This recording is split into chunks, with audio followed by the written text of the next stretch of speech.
सब कुछ है यीशु की।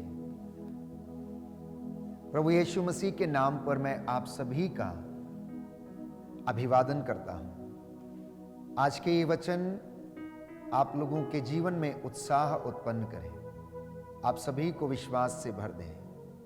प्यारे भाइयों और बहनों, प्रभु का वचन हमें जीवन प्रदान करता है, वो हमें एक नई स्फूर्ति भरता है। उनके वचनों में सामर्थ है, उनके वचनों में शक्ति है, उनके वचनों में जीवन है, उनके वचनों में अनंत जीवन का संदेश है। इसलिए पेतरुस ने कहा कि हे प्रभु, हम आपको छोड़कर कहाँ जाएं? आपके वचनों में अनंत जीवन का संदेश है।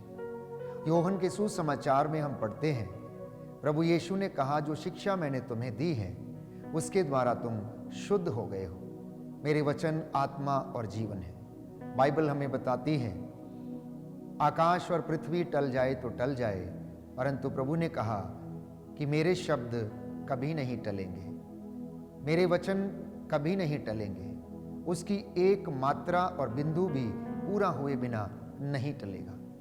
इसलिए प्यारे भाइयों और बहनों, जब हम इन वचनों को सुनते हैं, जब हम इन वचनों पर मनन चिंतन करते हैं, तो ये हमें एक नया उत्साह पैदा करते हैं, हमें एक नई आध्यात्मिक शक्ति को पैदा करते हैं। कई बार जब हम इन वचनों को सुनते हैं तो शायद हमें ऐसा लगता है कि इनसे हमें कोई लाभ नहीं होता, परंतु ऐसा नहीं है। प्यारे भाइयों और बहनों, प्रभु यीशु इन वचनों के द्वारा हमारे पूरे जीवन को संचालित करते हैं और उसका पथ प्रदर्शन करते हैं। आज दुनिया में अनेक लोग दुखी हैं, कष्ट में हैं, परेशानी में हैं, चिंता में हैं। शायद उन्हें अपने आने वाली जिंदगी का भी भरोसा नहीं होगा, क्योंकि जब वह दुख से होकर गुजरते हैं तो उन्हें बहुत सारी चिंताएं सताने लगती हैं। परंतु प्रभु का वचन हमें याद दिलाता है, पेतरुस का पहला पत्र अध्याय 5 पद संख्या 10, कि ईश्वर जो संपूर्ण अनुग्रह का स्रोत है, आप लोगों को मसीह के द्वारा अपनी शाश्वत महिमा का भागी बनने के लिए बुलाता है। वह आपके थोड़े ही समय तक दुख भोगने के बाद आपको परिपूर्ण, सुस्थिर, समर्थ और सुदृढ़ बनाएगा। कितने सुंदर वचन है प्यारे भाइयों और बहनों। कभी कभी हमें लगता है कि हमारे जीवन में बहुत सारी निराशा है, हम दुख में रहते हैं, कष्ट में जीवन बिताते हैं। लेकिन जब बाइबल के इन वचनों को हम पढ़ते हैं, मनन चिंतन करते हैं और उन्हें धारण करते हैं, तो ये वचन हमें उत्साह प्रदान करते हैं। अब संत पौलुस लिखता है कि ईश्वर जो अनुग्रह का स्रोत है, जो जीवन का स्रोत है, जहां से दया का झरना फूट निकला है, जो हमारी देखभाल करता है, जो हमें चलाता है, जिसने सृष्टि को बनाया, जिसने इस सृष्टि को सजाया, वो अनुग्रह से परिपूर्ण है। उसकी मर्जी के बिना इस दुनिया में कुछ भी नहीं होता है। वो परमेश्वर आप लोगों को यीशु मसीह के द्वारा संपूर्ण आनंद, संपूर्ण सामर्थ्य, संपूर्ण शक्ति से आपको परिपूर्ण करेगा और आपको सुस्थिर और दृढ़ करेगा। यह आज का वचन है। जितने लोग आज इस वचन को ग्रहण करके उसकी आशीष को अनुभव करेंगे, आप अपने जीवन में प्रभु की कृपा को अनुभव करेंगे। तो परमेश्वर में आप लोगों को समर्थ करने का बल है, क्योंकि वो शक्ति से परिपूर्ण है, वो सर्वशक्तिमान है। उसका सामर्थ्य और प्रेम अनंत काल तक बना रहता है। उसने इस इंसान को प्यारे भाइयों और बहनों बनाया, अपने प्रतिरूप में बनाया, उसे अपने प्रेम से उसने बनाया। इसलिए आज हर एक इंसान को यह कहना चाहिए कि हे परमेश्वर, मुझे अपने सामर्थ्य से भर दीजिए, मुझे अपनी कृपा से भर दीजिए, और वो आपको इन तमाम शक्तियों से परिपूर्ण करेगा, इन तमाम आध्यात्मिक गुणों से भर देगा। लेकिन कब ये गुण हमारे जीवन में आएंगे? वचन हमें कहता है कि जब हम उसकी आराधना करते हैं, जब हम सत्य के मार्ग पर चलते हैं, जब उसकी आज्ञाओं का पालन करते हैं, जब हम उसके कहे अनुसार चलते हैं, तो वो हमें आनंद, दया, प्रेम और सामर्थ्य से भरने के लिए तैयार रहता है। वो हमें निरंतर सामर्थ्य से परिपूर्ण करता है।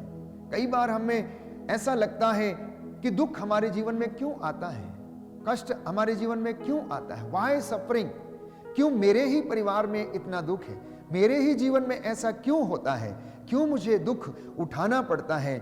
और बाइबल हमेशा दुख उठाने की बात करती है, जो आशीष मिलने के पहले हमारे जीवन में आता है।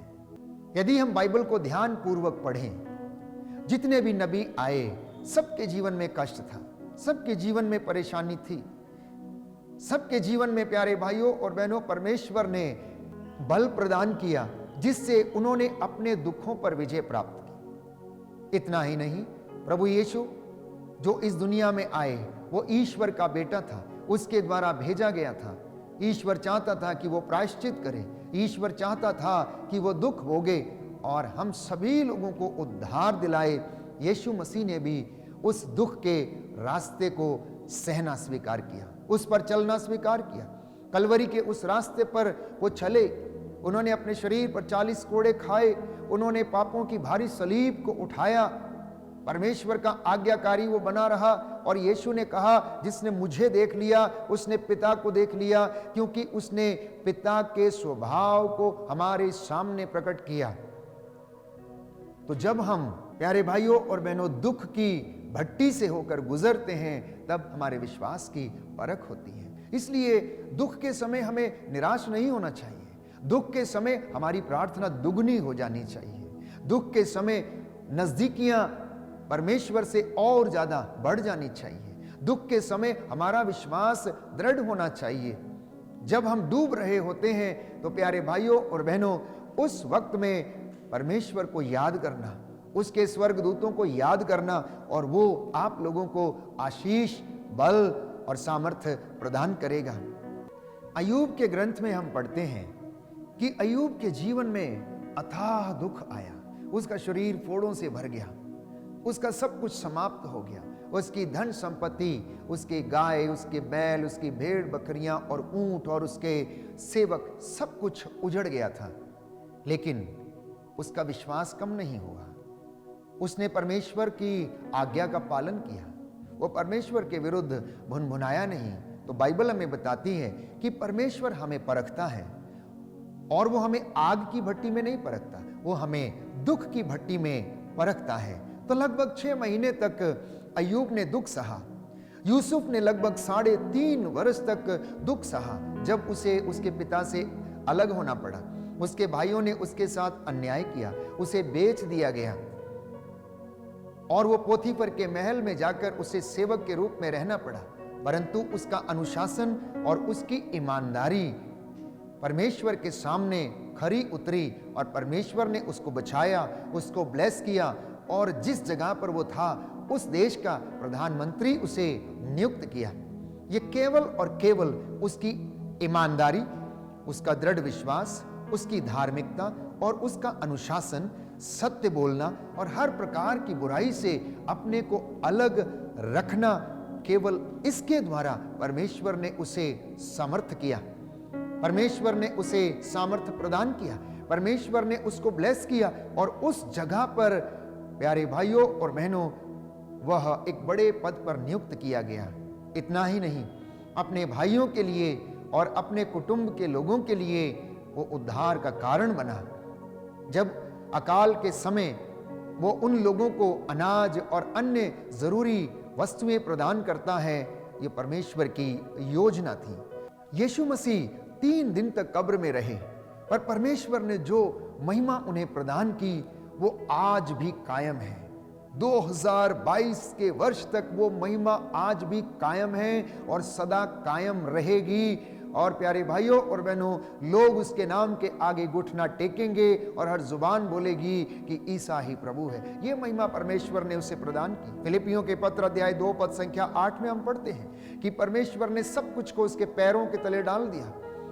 आकाश के ऊपर, पृथ्वी के ऊपर सब महिमा परमेश्वर ने यीशु मसीह को प्रदान की। इसलिए हर एक घुटना उसके नाम के आगे झुकेगा और जुबान बोलेगी कि ईसा ही प्रभु है। आपका दुख थोड़े समय के लिए है। कुछ लोग घबराने लगते हैं कि शायद मैं समाप्त हो जाऊंगा, यह दुख मुझे समाप्त कर देगा, मेरे रोग मेरी बीमारी मुझे समाप्त कर देगी। लेकिन ऐसा सोचना शायद अच्छी बात नहीं है। ऐसा सोचने से हमारा विश्वास कमजोर होता है। ऐसा सोचने से कि हम मर जाएंगे, हम समाप्त हो जाएंगे, हम परमेश्वर की योजना के ऊपर शक करते हैं, क्योंकि बाइबल हमें बताती है कि मैंने तुम्हारे हित की योजना बनाई है, अहित की नहीं।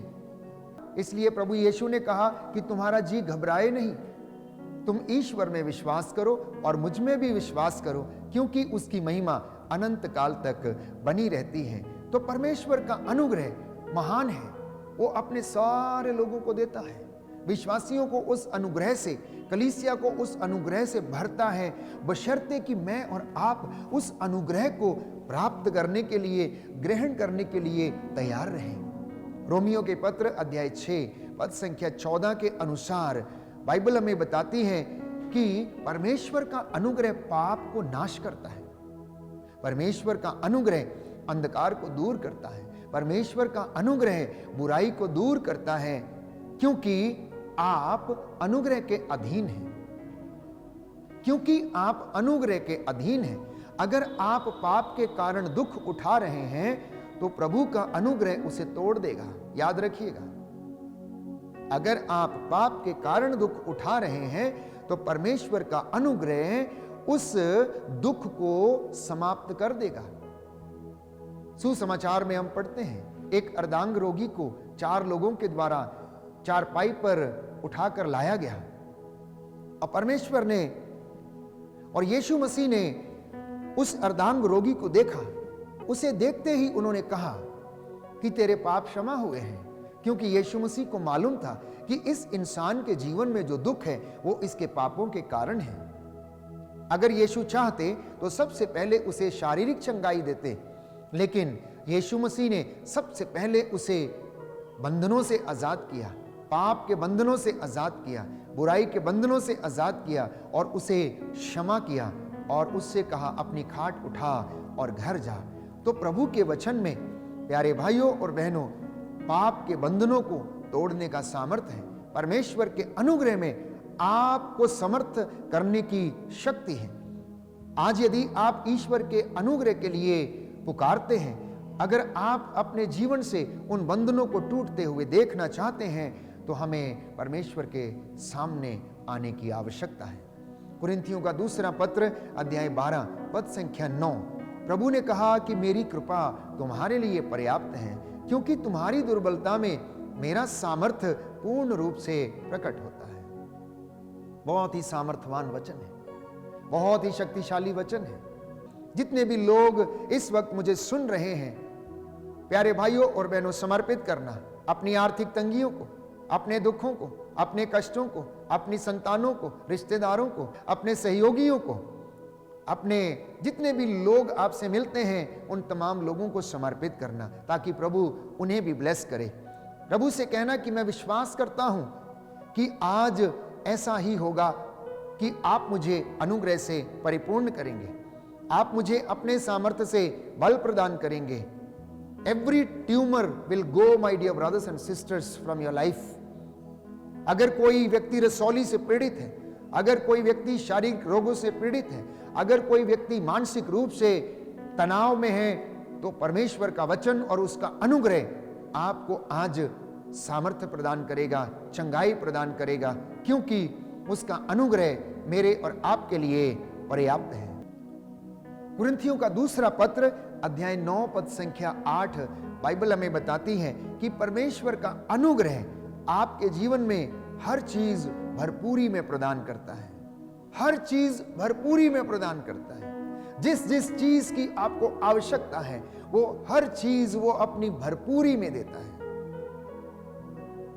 अब ये हमारे ऊपर निर्भर करता है कि हम उन चीजों को जो परमेश्वर की ओर से आती हैं किस तरह से ग्रहण करते हैं। जीवन में प्यारे भाइयों और बहनों, 2 बातें हैं।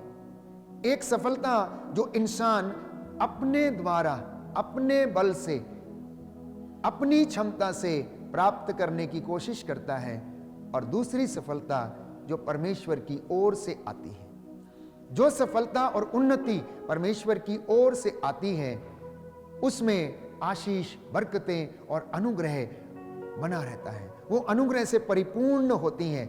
लेकिन जो बातें हमारी ओर से आती हैं, हमारे बल से, हमारे धन से, हमारे टैलेंट से, शायद वो लंबे समय तक बनी नहीं रहती हैं। वो यूं ही आती हैं और यूं ही चली जाती हैं। लेकिन जब परमेश्वर आपको अनुग्रहित करना चाहता है, जब परमेश्वर आपको सफलता देना चाहता है, तो उसे कोई भी रोक नहीं सकता है। रोमियो के पत्र अध्याय 1 पद संख्या 1 से 5 में हम पढ़ते हैं कि आपके जीवन की जो बुलाहट है वो है परमेश्वर का अनुग्रह जो उसे पूर्ण करता है। आपके जीवन की जो बुलाहट है उसे परमेश्वर का अनुग्रह पूर्ण करता है। हर व्यक्ति इस दुनिया में बुलाया गया है एक विशेष काम करने के लिए, माता पिता परिवार की देखभाल करने के लिए, एक धार्मिक संतति उत्पन्न करने के लिए, उनकी देखभाल करने के लिए।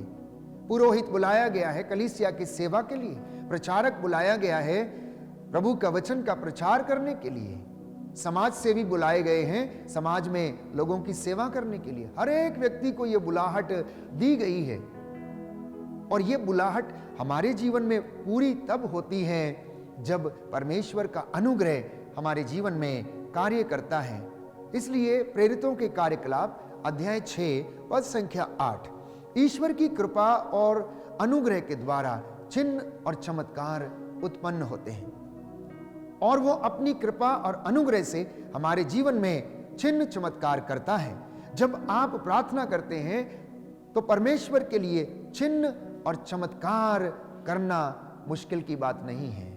जब हमारे जीवन में धार्मिकता है, जब हमारे जीवन में सत्य है, जब हमारे जीवन में प्रार्थना है, जब हमारे जीवन में विश्वास में दृढ़ता है, जब हमारे जीवन में पवित्रता है, तो परमेश्वर हमारे जीवन में चमत्कार करता है। यदि आप चमत्कार देखना चाहते हैं तो परमेश्वर के सामने विनम्र बने, पवित्र बने, अपने शरीर, आत्मा, हृदय और सोच विचार में पवित्रता को धारण करें और आप चिन्ह और चमत्कार देखेंगे। यदि आप अपने जीवन में प्रभु का अनुग्रह अनुभव करना चाहते हैं तो आप अपने आप को पवित्र कर लें और परमेश्वर आपके जीवन में चमत्कार करेगा।